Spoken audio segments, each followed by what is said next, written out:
दर्शकों, जैसा कि वेदों में प्रमाण है कि परमात्मा अपने विधान अनुसार इस पृथ्वी लोक में आकर अपनी अच्छी आत्माओं को मिलते हैं और उन्हें सत भक्ति व सत मार्ग प्रदान करते हैं। अपने इस विधान अनुसार कबीर परमात्मा सतलोक से इस धरातल पर आकर ऋषभ देव जी को भी मिले थे। जैसे कबीर परमात्मा गरीबदास जी को मिले, गुरु नानक जी को मिले, दादू दयाल जी को मिले, मुलुकदास जी को मिले। कबीर परमात्मा ने ऋषभ देव जी को समझाया कि आप जो भक्ति साधना कर रहे हैं ये शास्त्रों में वर्णित नहीं है। आप शास्त्र विधि को त्याग कर मनमाना आचरण कर रहे हैं जिससे आपको कोई लाभ नहीं मिलेगा। लेकिन ऋषभ देव जी ने कबीर परमात्मा की बातों को स्वीकार नहीं किया और अपनी मनमानी साधना पर ही दृढ़ रहे। सूक्ष्म वेद में भी इस बात का प्रमाण मिलता है। सूक्ष्म वेद के पृष्ठ 364 पर वाणी लिखी है कि गरीब ऋषभ देव के आइया कभी नामे करतार, 9 योगेश्वर में रम्या जनक विदेही उद्धार।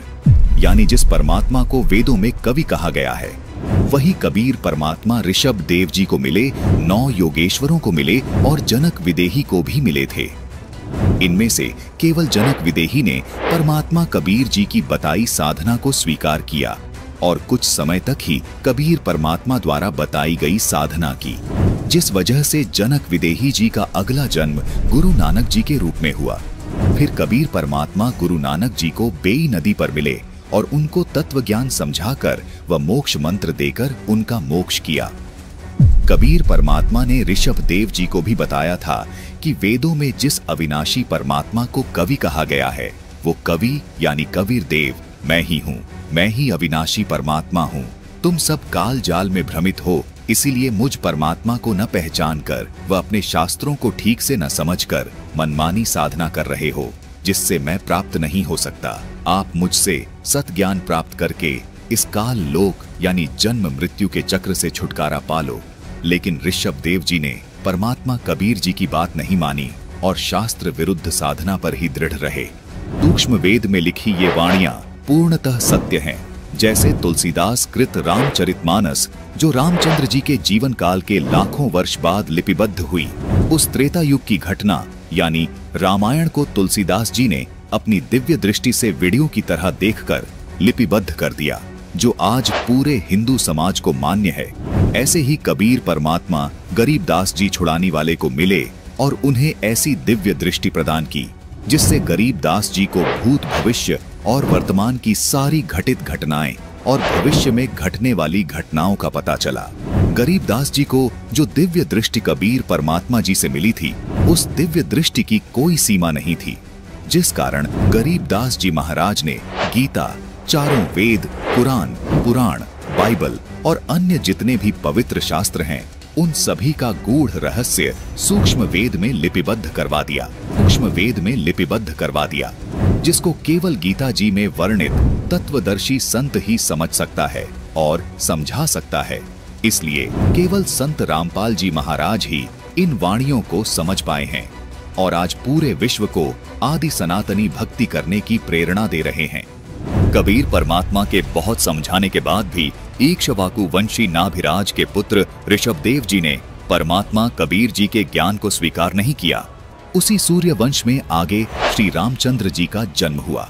जैन धर्म की पुस्तक जैन संस्कृति कोश, लेखक व प्रकाशक professor Bhagchandra Jain Bhaskar, new extension area 13, Tukaram चाल सदर, नागपुर महाराष्ट्र के पृष्ठ 175 पर लिखा है कि ऋषभ देव के पुत्र मरीचि यानी भरत के पुत्र को पुराण में वैदिक धर्म का प्रवर्तक माना गया है।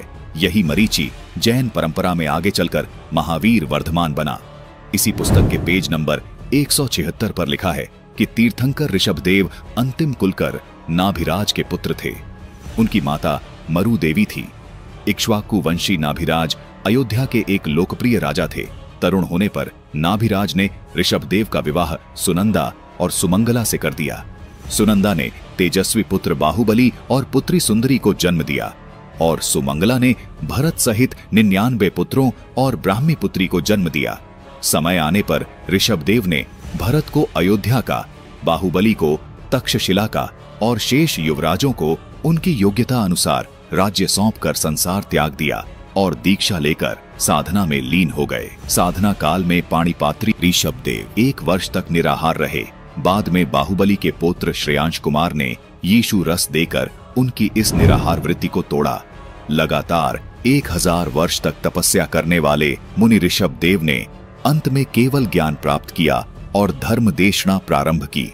प्रथम धर्म देशना उन्होंने भरत के पुत्र मरीचि को दी, जो बाद में 24वें तीर्थंकर महावीर बने। दर्शकों, यही मरीचि वैदिक धर्म का प्रवर्तक माना जाता है। तो इस प्रकार ऋषभदेव जी ने राज त्याग दिया और वन में जाकर 1 वर्ष निराहार रहे, फिर 1000 वर्ष तक तप किया। तप पूरा करके प्रथम दीक्षा अपने पुत्र व भरत के पुत्र मरीचि को दी। दर्शकों, जो साधना ऋषभदेव जी ने स्वयं की, वही साधना उन्होंने अपने पुत्र मरीचि को दी थी, जो साधना शास्त्र विरुद्ध थी। क्योंकि गीता ज्ञानदाता ने गीता अध्याय 6 श्लोक 16 में कहा है कि हे अर्जुन, यह भक्ति यानी योग न तो बहुत खाने वाले का, न बिल्कुल न खाने वाले का, न बहुत शयन करने के स्वभाव वाले का, और न सदा जागने वाले का ही सिद्ध होता है, अर्थात उनकी साधना व्यर्थ होती है। गीता ज्ञानदाता ने गीता अध्याय 17 श्लोक 5 व 6 में भी कहा है कि जो मनुष्य शास्त्र विधि से रहित केवल मनमाने घोर तप को तपते हैं तथा पाखंड और अहंकार से युक्त एवं कामना के आसक्ति और भक्ति बल के अभियान से भी युक्त हैं, वे शरीर रूप से स्थित भूत समुदाय को अंतकरण में स्थित मुझ परमात्मा को भी कृश करने वाले हैं। उन अज्ञानियों को तू असुर स्वभाव वाले जान। इससे स्पष्ट है कि जो मनुष्य घोर तप को तपते हैं वह राक्षस स्वभाव के होते हैं। इसलिए जो साधना ऋषभदेव जी ने अपने पुत्र मरीचि को दी, वो साधना शास्त्र विरुद्ध थी। दर्शकों, गीता अध्याय 16 श्लोक 23 में भी बताया गया है कि जो पुरुष शास्त्र विधि को त्याग कर अपनी इच्छा से मनमाना आचरण करते हैं, वे न सिद्धि को प्राप्त होते हैं, न परम गति को और न सुख को ही प्राप्त होते हैं। इसके तुरंत बाद गीता ज्ञानदाता ने गीता अध्याय 16 श्लोक 24 में कहा है कि इससे तेरे लिए अर्जुन कर्तव्य और अकर्तव्य की व्यवस्था में शास्त्र ही प्रमाण है। ऐसा जानकर शास्त्र विधि से नियत कर्म ही करने योग्य है। जो साधना ऋषभदेव जी ने की वह घोर तप था। वो तप व साधना शास्त्र विरुद्ध होने से मनमाना आचरण था। वही अपनी इच्छा से मनमानी साधना ऋषभदेव जी ने अपने पुत्र मरीचि को दीक्षा में दी थी।